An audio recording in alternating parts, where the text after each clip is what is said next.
Hello and welcome to this edition of The Issue. I'm Justin Chenette, and we have a very exciting show in store for you.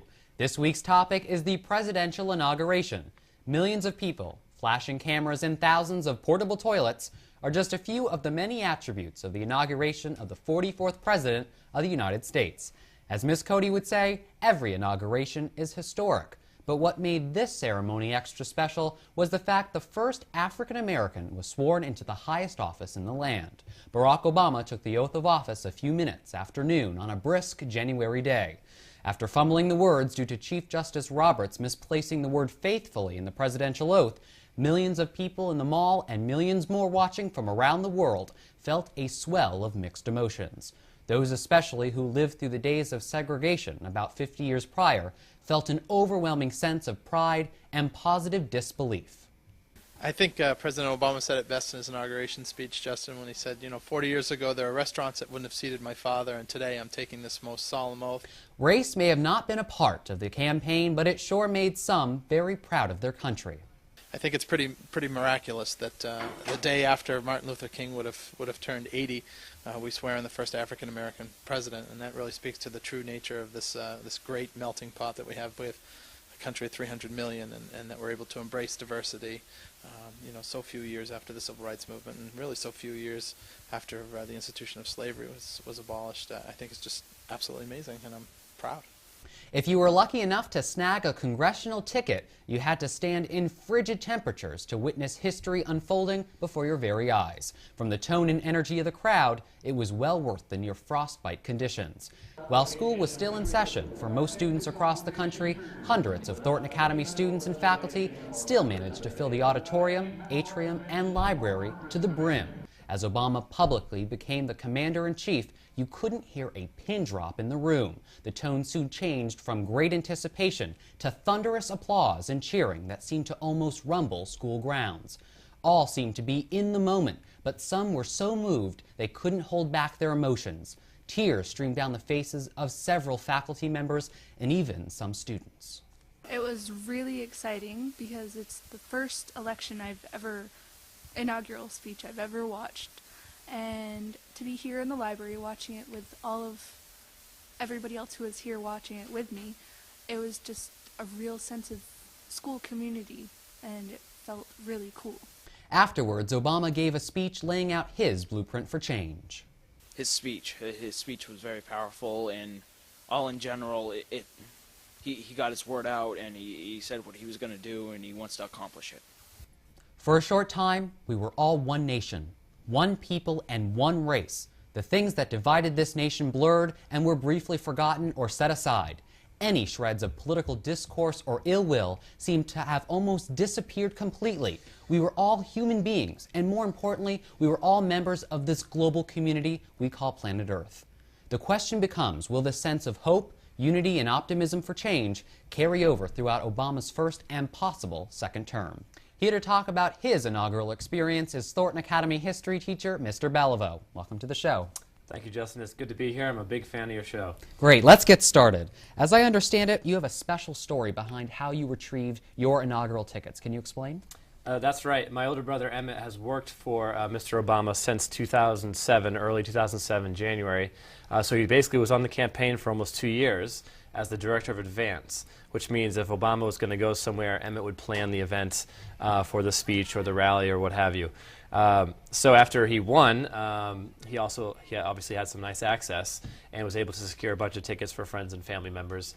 So we got a nice ticket to stand right on the Capitol lawn for the inauguration. Now, what is he doing now? He will keep the same position, Director of Advance, except now that it's for the President, it's not for a candidate, which should make his job much easier because he'll have the cooperation of any city that ever wants to host a President. And so he has an office right next to the White House in the old Executive Office building, which I'm looking forward to seeing, but I haven't even talked to him since the inauguration. He's been pretty busy. It's not what you know, it's who you know. That's right.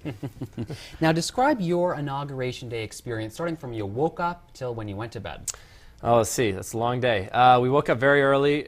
We took a bus from where we were staying to the edge of the secure area, which is about 10 blocks off of the National Mall. At that point, you had to walk. There was no traffic allowed near the mall. So it took us about 20 minutes to walk from where we got off on the bus to get to the gate at the edge of the mall. There were 4 different entrance points at 4 different places around the Capitol for people with tickets. And we waited in line for about 3 blocks or about an hour or so before we got in. You go through security, you go past the dogs, get your bags checked, and then you get out to your space on the lawn. It was really chilly, but people were so psyched about the day that it didn't really seem to matter that much. And so then we had the oath of office, we had the inaugural speech, and just to be one of 2 million people was a pretty incredible experience. After that was over, we walked over to Pennsylvania Avenue. We watched the parade, where at least we watched it until we got too cold to stay out very, very much longer. After the parade, we walked around D.C. for a while. We went back and changed and got our rental tuxedos on to attempt to go to one of the balls. It was so packed, we did not get into the youth ball we were hoping to get into because I heard they may have been oversold or something. The attendance was through the roof. So we couldn't get in, but we walked around the city in our rental tuxes until pretty late into the evening. So Quite an experience. yes. Now, how close were you to the podium where Obama was? We were pretty close. We could definitely see the podium. It was hard to make out who may have been standing there at any given point in time. It was probably 200 or 300 yards away. Wow. Yeah. Okay. Describe some of your thoughts that were going through your mind when you were standing in that throng of over 2 million people when Obama took the oath of office as the first African-American president. What were some of the thoughts that were going through your mind? Well, especially as a history teacher, having taught the civil rights era multiple times, it really hits home, especially the location of everything, because here was Obama standing on the Capitol steps, looking out over the National Mall, right towards the Lincoln Memorial, which of course was the place where Dr. Martin Luther King Jr. gave his famous I Have a Dream speech, directly basically looking across at each other. So here we are, that was 1963, here we are in 2009, and the historical significance was not missed on anyone. I mean, here was Dr. King's dream being realized in front of everyone's eyes. We have looked past skin color. We voted on the content of the guy's character, and we've looked past skin color. And for American, and as a history teacher, and the big perspective, it was incredible. What were some of the people like in the crowd?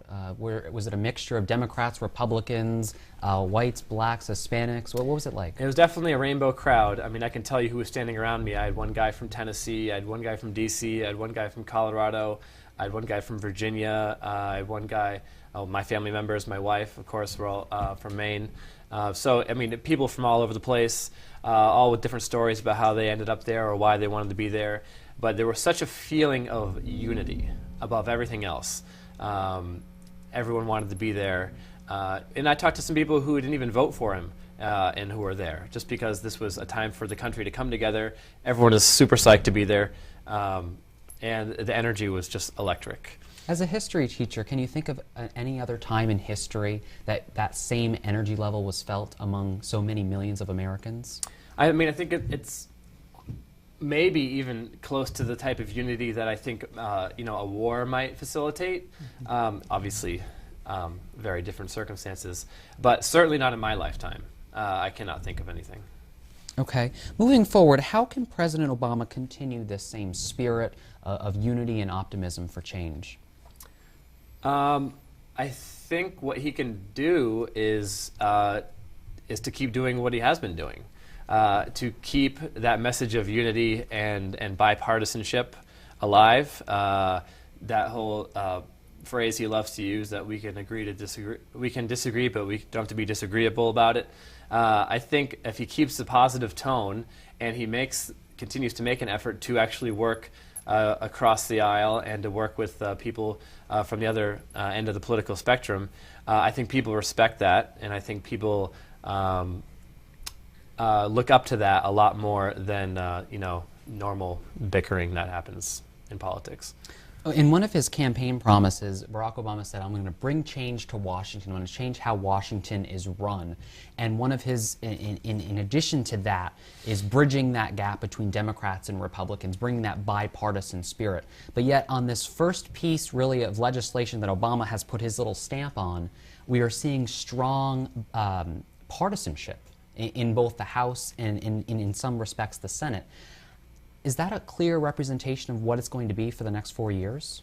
I mean, I'm sure it's not the start he was hoping for, but I think it's an issue with as much significance as, you know, fixing our economy. People feel strongly about it, and if you are a Republican, chances are you are a conservative. And if you're a conservative, the idea of spending $800 billion probably isn't the best idea in the world. So, yeah, he's run into some early tough opposition.